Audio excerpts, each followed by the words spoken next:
It's been a while since I've been on. I hope that you have been well during this time. I'm back home, as you can see. Um, and it's almost fall, right? The official start of fall is just around the corner.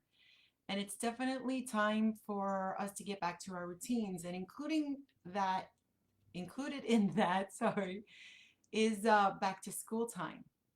And so this time is ordinarily really stressful for kids, for parents, for teachers. And this year is going to be no exception, right? If anything, there might be a little bit more stress than normal, as things are not quite typical for any of us. So, whether your kid is starting a new school or going back to the school that they were in, but things are just different there, or maybe starting homeschooling, whatever that may be, there's a lot of changes going on. And that can be very difficult on children emotionally. So, today, what I want to do is I want to share with you some of the strategies that I've put together to help children better handle emotional stress. So, if you go to my website, I actually give away a free report on this. For those of you interested, it's www.thelightgiverstories.com. And I'll put a link after I make this video below, whether you watch it on Facebook or YouTube or Rumble. But in on that at my website, you can get a you can get a report, a free report called 7 strategies to help children better handle emotional stress. And what I want to do with you today is share a couple of those strategies, and kind of get you started. So I might do these in a succession of a couple of lives, because to do all 7 in one day would be just way too much. So I'll do a couple of them with you today, and then I'll share a couple more in Facebook Lives to come, or YouTube, wherever you see them, YouTube videos to come. And again, if you want to get the whole report right away, you can go to my website. So the first strategy I'm going to share with you, I know it's going to sound kind of cliche, but it has to do with deep breathing. This is something that I studied even when I was learning about social emotional uh, learning and character development. Deep breathing is so important, not only because it helps kids to kind of calm down at that moment. We've all seen the kid who's really upset, right? And they start doing the right? And they're trying to tell you something and you have no idea what they're trying to say, because it's all like, right? We've been there. At least I've been there plenty of times with my students. And so deep breathing not only will maybe help stop the stream of tears and start to lower the kid's heart rate, which just that in and of itself,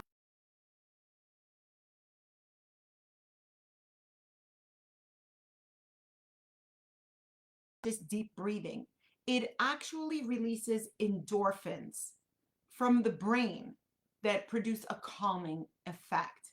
And that's really important, because we need to teach this to children to do even when we're not around, right? When I was around with my students, I used to say to them, okay, let's breathe, let's take a couple of breaths together. And there's simple techniques you can use. Tell kids to inhale through their nose, breathe out through their mouth, and to put their hands on their belly, like right up here. Um, and to inhale, to make sure that they're blowing this up like a balloon, right? Have them concentrate on that, putting their hands over the top part of their belly, right? Right under the diaphragm, and telling them to inhale and feel that tummy blowing up like a balloon, and then exhaling through the mouth. Okay, so that, like I said, will not only help to calm them down and get a little peace, to get those endorphins going, it'll help them to be clear when they speak to you, gives them a little bit more peace. And let's face facts, that's one of the most important things that our body needs, is to take in breath. So that's the first technique I'm going to say to you. And Have them do this about 5 times. And like I said, I know this sounds kind of cliche, but believe me when I say to you, this works. And when you're not around and your kid is upset about something or can't get to you to speak to you about it, this will help. My cell phone is ringing. I don't know if you can pick it up, but I'm not picking it up right now. The second thing I want to talk to you about is helping them to better identify their emotions and the cause. Um, Often kids don't have the vocabulary that they need to tell you what's going on, what they're feeling. Um, because let's face it, we are not inherently born knowing how to identify emotions, how to communicate them. These are strategies and skills that need to be taught. So a lot of times the kids will say, I'll come up to you and say, I'm mad. And you're like, okay, they're mad. But it's not really that they're feeling mad necessarily. They may be feeling frustrated. They may be feeling disappointment. They may be feeling jealousy. There may be a lot of different things. So it's really important for us to try to ask some really pointed questions, like to find out what was the cause, and then we can better, of course, identify what the emotion is. For really young kids who don't have that vocabulary, you can find feelings charts. They're available everywhere online, and what they'll have is they'll either have pictures of little children or drawings where they'll show different expressions on the faces and what the person is feeling. That's a really good way to teach your child to better identify the emotions that they're feeling. And you say, well, what's the big deal? We don't want our kids to be like, oh, I feel this, I feel that, and just express their emotions. No, this is part of moving them through it. We don't want kids to get stuck there. We want them to be able to identify the emotions, to realize what they're feeling, and then teach them the strategies and skills to move past them. By developing their emotional intelligence, right, and having them become a little bit more aware of their feelings, their emotions, what they're going, not only will it help them as they grow even into adulthood, but it's going to help them with relationships with other people. Because when we become a little bit more aware of our emotions, we also become a little bit more in tune with other people's emotions. So if they can recognize frustration, if they can recognize fear or anxiety in themselves, they're probably also more likely to recognize it in other people. And thus, that'll even help them have better relationships. Now, there's going to be times when kids are not going to want to share, right? We've all seen or heard a child come in like, what's wrong? Tell me what's the matter. Nothing. I don't want to talk about it, right? Um, even adults feel that way sometimes, right? We don't want to talk about it because we need that time to either to cool off or to just kind of catch our breath. Don't push them at that moment too much, right? You can ask, but give them a little bit of time. Give them a little bit of time to sort, to go through. Remind them that you'll be available, and then come back to it a little bit later on once they've had a little bit more time to soak it in, or whatever it is, because it could be a number of things. And sometimes we just need a little bit of time to process. But let them know that you're available at any time to speak to them about this, to to help work them through this. And then if they don't come to you right away, go back to them. Now, of course, as long as they're not going to do something dangerous, which then we just go right away. So the next strategy I'm going to teach, and the last one I'm going to touch upon today, is about active listening and practicing empathy. For those of you who don't know what active listening is, basically when we actively listen to someone, we look at them eye to eye, we listen to what they're saying, and then we take what they've said, right? We show empathy by also repeating it back to them. You don't have to repeat it word for word, but what kids need more than anything, and actually I would say even all adults need as well, but especially children, is they need that validation. They need to feel like they were heard, that what they had to say matters. They want to feel validated. There's no greater need for a child than to feel like they matter. They want to know that what they have to say is significant to you. And sometimes, let's face facts, it's not the most opportune time. You're juggling 30 bags of groceries and they want your attention at that moment. I get it. But and you can, there's nothing wrong with saying to a child, give me a moment. And if I don't remember in a moment, come back to me, because that happened to me all the time as well. Sometimes we would forget. But a child needs to know that what they have to say to you is significant. And this simple practice builds up their self-esteem and their self-confidence and their self-worth so much. So it's really important that we look them in the eye. We listen to what they have to say. We repeat back to them in our own words, even if we want to, what they say. And if they're not exactly clear, there's nothing wrong with coaching them about it. You know, there are times when you're saying, when a child's saying, I hate math, right? I hate math, or I hate it. And you're like, okay, start digging. What is it? Maybe they're frustrated with doing division, which can be a frustration for a lot of kids.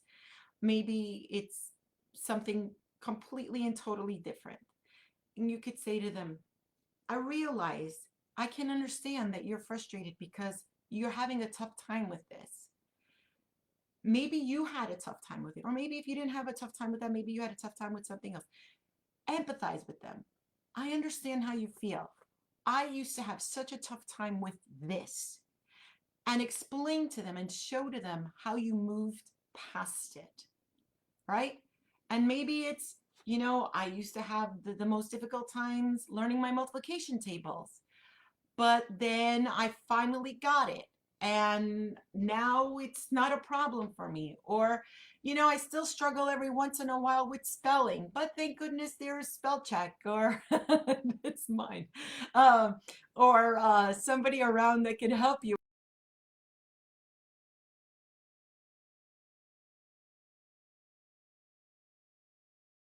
Let them know that it's perfectly normal to feel these emotions, that they're not the only ones who are experiencing difficult emotions, who struggle sometimes, because that in and of itself helps them to feel a lot less isolated. Oh, I'm not the only one. Okay, because that's the worst feeling in the world, to think that I'm failing at something or I'm struggling with something and nobody else has that issue, or nobody else has struggled, or nobody knows what I feel like. So give them a little bit of empathy. When possible, try to relate to them with some of your own personal experiences. That will be huge, huge for them. Okay. And by knowing that, before I forget, by knowing that, and by knowing how you managed your situation, by knowing how you handle things, it helps to uh, make them believe that a solution is even possible for them, that they too can work through this issue and this emotional feeling that they have. Well, those were the first 3 strategies that I have from the 7. And like I said, I'm going to be sharing the other 7, including some coping strategies that you can help help children with. And well, I'm not going to say everything because I want you to tune in for my next one. I want to thank you so much for tuning in today. I hope that you find some of this advice helpful. Please share this with other parents who might be going through difficult situations or struggles as well. Again, we're in this together. So there's nothing wrong. I know that sometimes it's difficult for us to even admit when we struggle with things, right? Or if your child is struggling with things. But the best thing that we can do is help each other through. work together with other parents, talk with other parents. We don't have to hide our struggles. We don't have to hide our personal struggles. I'm not saying that you have to broadcast them on Facebook or YouTube or Rumble, but there is strength when we turn to each other. Again, if you want to get a copy of this report, 7 Strategies to Help Children Handle Emotional Stress Better, go to my website, www.thelightgiverstories.com. And at my website, you can also get two free stories from my book, The Light Giver, and Other Stories to Raise Emotionally Healthy Children, and 2 free lessons from the corresponding workbook, the Light Giver Stories workbook, which has lessons and activities, fun things that you could do with your children to help them process their emotions. There's wonderful stories and lessons in here that could definitely help you, and each story comes with some discussion questions. So you could have a springboard for really important conversations about a whole bunch of different topics. For more information, again, you can check my website. The books are available on Amazon and from my website as well, and wherever books are sold, Barnes & Noble, available in different places online. If you do like this video, please share with parent groups, with any teachers you may know, or homeschoolers as well. And again, I want to leave you with this final note, which I always say: be a light giver. Always share your light, your gifts, your talents, whatever it is that you have, your gifting, with other people. It is the only way we can make this world more beautiful. It is not an easy world we're living in, and our children these days are experiencing stressors, as are we adults, that we've never thought probably ever we would have to face. But the only way through this is together. So please share your light with everyone. Well, I'm going to leave you with that. Again, I'll put the link in the bottom of the page. I thank you all so much for joining me today. Have a beautiful day. And if you have any questions about the report, about my books, or about maybe you want some help for your children, please feel free to reach out for me. If I can in any way help you, I will. My email is Peggy, Peggy, at thelightgiverstories.com, and I'll get back to you as soon as I possibly can. Thank you all so much for joining me. Have a beautiful day. Love you guys. Bye.